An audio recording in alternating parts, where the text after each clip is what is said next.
name is Paul Beckett. I am a director with a multidisciplinary environmental consultancy called Florum. The history of knotweed in the UK starts around 1825 when it was first introduced to a botanic garden in Chiswick by Victorian botanists.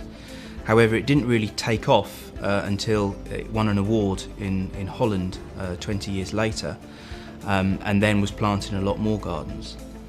Now, its main mechanism of spread is vegetative cuttings, and that's cuttings in the root system.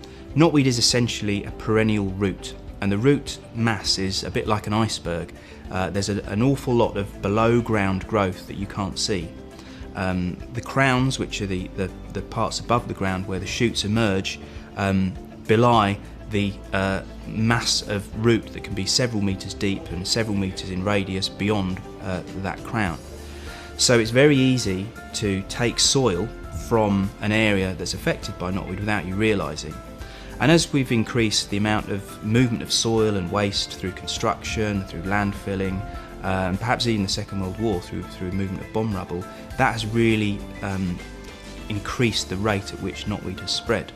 Identifying Japanese knotweed at a property can be difficult because people quite often just focus on the leaf shape.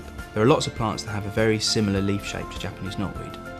Japanese knotweed has either a shield-shaped leaf, which has a flat base, or a heart-shaped leaf, which is roughly similar but has lobes at the base of the leaf, making it heart-shaped.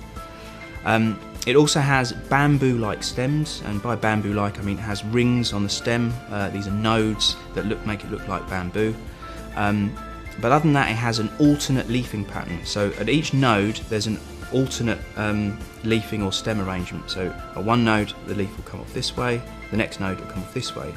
Species that look a bit like knotweed that can be distinguished from very easily as if they have an opposite leafing pattern. So at each node the leaves or the stems opposite each other. The stems are also hollow, and that's properly hollow. Things like dock have a pith in their otherwise hollow stem. Knotweed is completely hollow. It also has purple speckles on the stems, and those are the main things you need to look at when you identify knotweed, not just focus on the leaf shape.